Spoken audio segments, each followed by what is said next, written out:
A little kitten. The Prophet Muhammad called a cat a clean animal. He relieved the Muslims in his ummah of many difficulties, since it constantly conducts its vital activities next to man, living in the house, so the fact that Allah Almighty has created such an animal as a cat away from pollution and sewage is a great relief for man. A girl named Fatima really wanted to have a little cat and a faithful friend. "Mom, please, let's get a kitten." Fatima's mother put the watering hose down. "I don't think anything good will come of it. Please." Mom shook her head. "We'll have to keep him in the basement," she said. "Uncle Hamza is allergic to cats. So it does not belong in the house. And I think you're too young to trust you with a cat." "Not at all. I'll take care of it myself. She'll live downstairs." Cats are very smart. That day Rabia, Fatima's girlfriend, brought kittens to school. They sat in a cardboard box with newspapers on the bottom. They were meowing in thin voices. They were born by a cat who lived at Rabia's house. They were 2 weeks old. All the children took turns coming up to pet them. Rabia wanted to give the kittens away. Fatima wanted to keep the kitten. Her mother shook her head again. "That didn't mean no. It meant I don't know, we'll see. I'll talk to Daddy," she said. "But I don't think he'll be in favor." "Thank you, Mother," Fatima said. "Thank you." And she hugged her mother tightly. "Careful," she said. She was already watering the flowers again. "Let me help you," Fatima said. "What should I do?" The phone rang in the house. "All right," said my mother.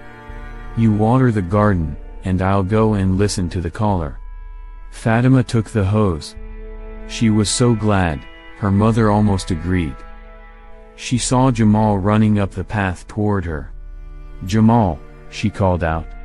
She squeezed the end of the hose and directed the jet of water at him.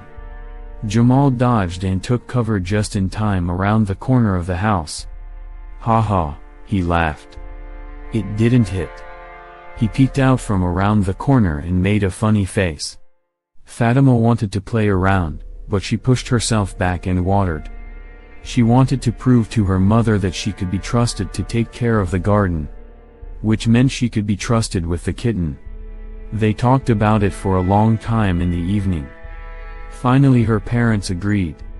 Fatima promised that she would take care of the kitten. The parents strongly doubted this. Fatima said, "I take full responsibility."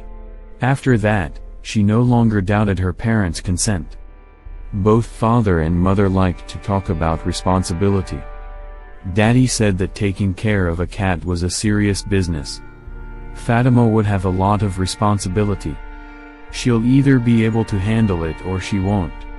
If not, then the cat would have to be abandoned.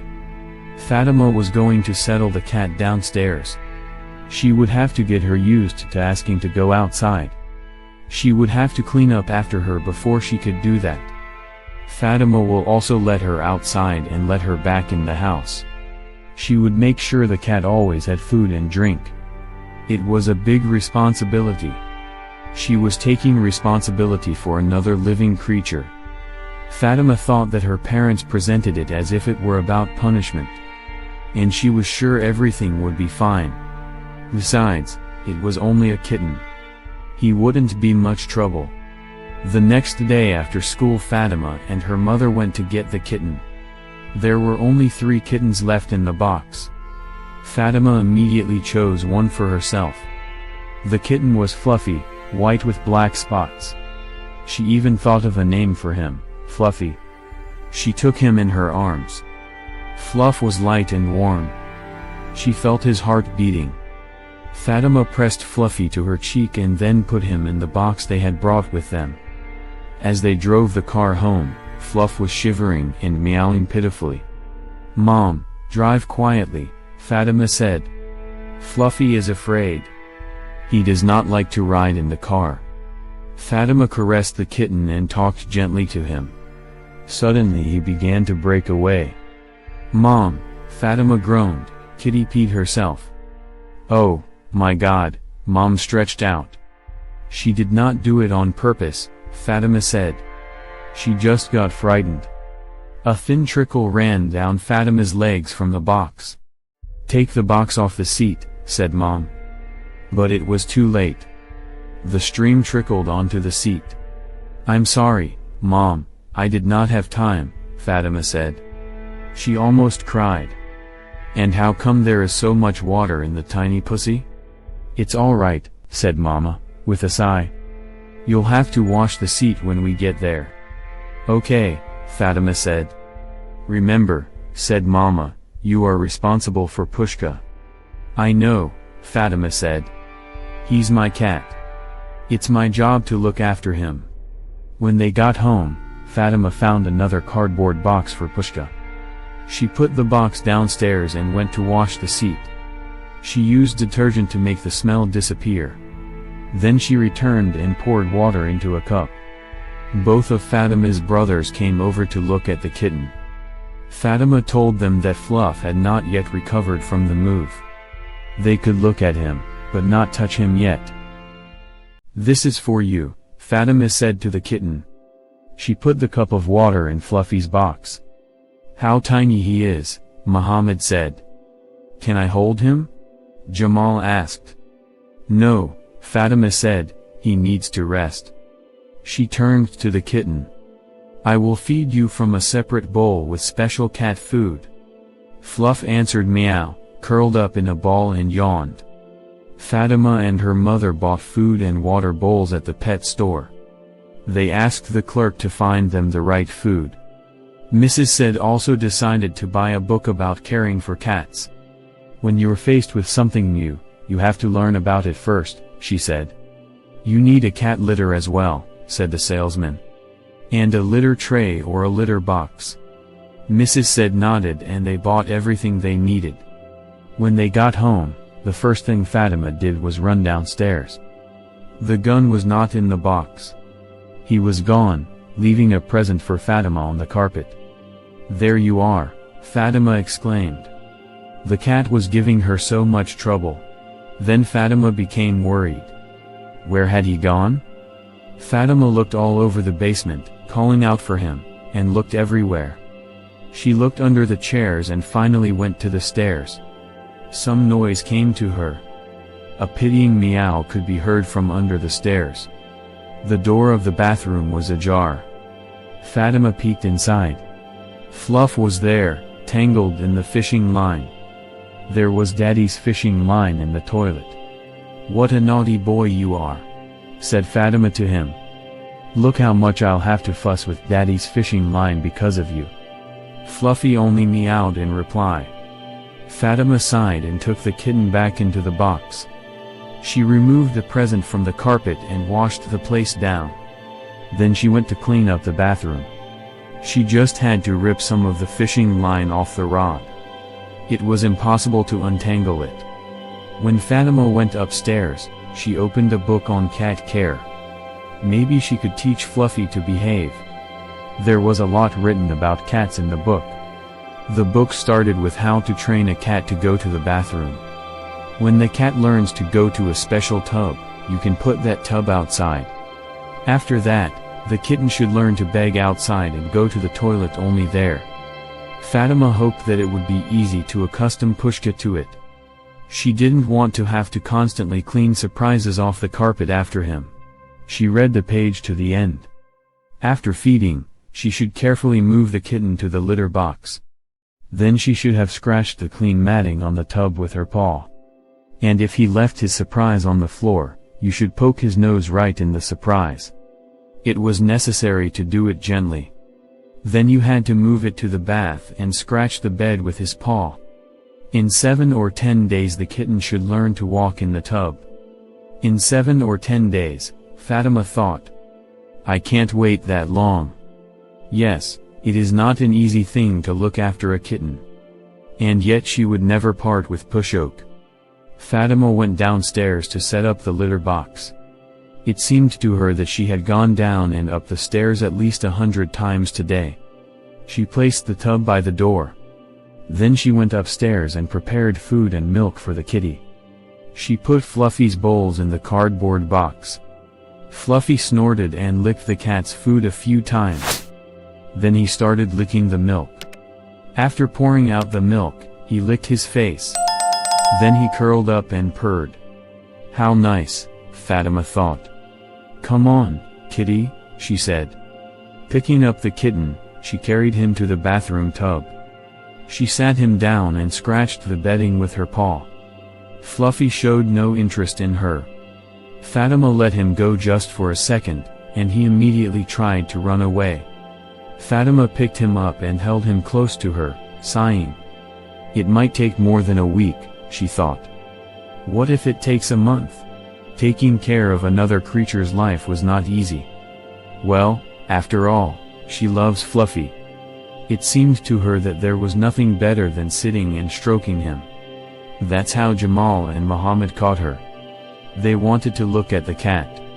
Fatima, upon hearing them come down, wanted to put Kitten back in the box. We have come to look at him, said Muhammad. Can I hold him? Jamal asked. He wanted so much to hold him. No, Fatima said. I hold him, like this. Muhammad looked at his sister and frowned. Jamal began again. I am a little, he said. And I will give it to him at once. Fatima hesitated for a second. No, she said. Pusk has had a hard day today. It is time for him to rest. She glanced at the frowning Muhammad. You can pet him in the box, she added. Fatima put Kitten in the box, and Jamal bent down to pet him. Muhammad took a string from his pocket and put it on top of the box. Fluffy, frozen, stared at the string. Suddenly he was up in the air. He grabbed the string with both claws. Muhammad pulled the string. Fluffy jumped again.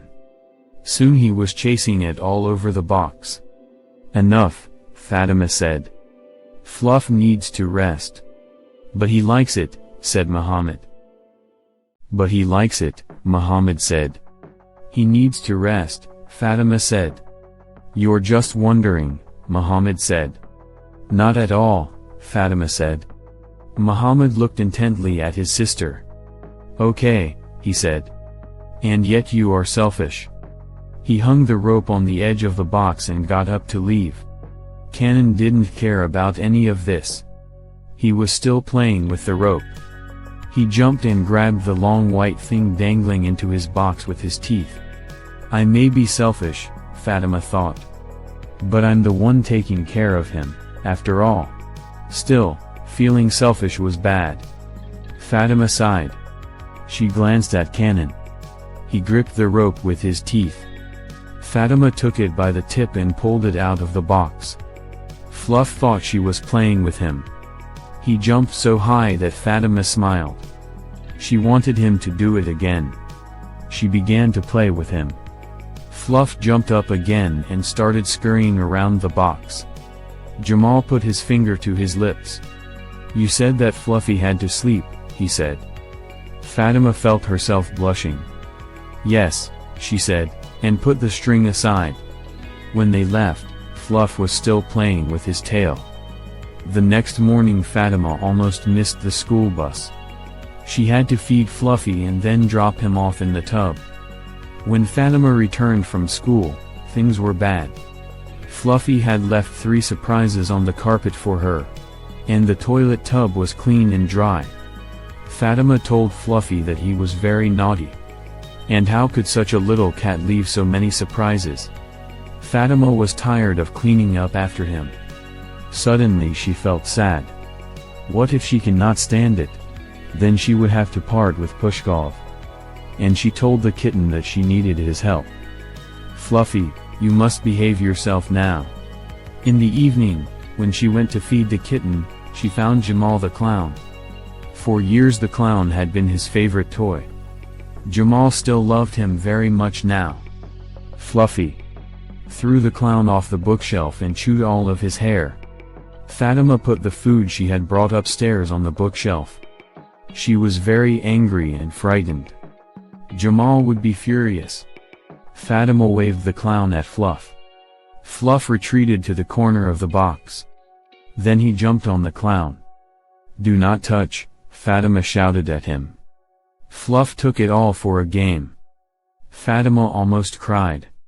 What would she do with the clown now? Maybe her mother would be able to clean him up. And Jamal wouldn't even know about any of it.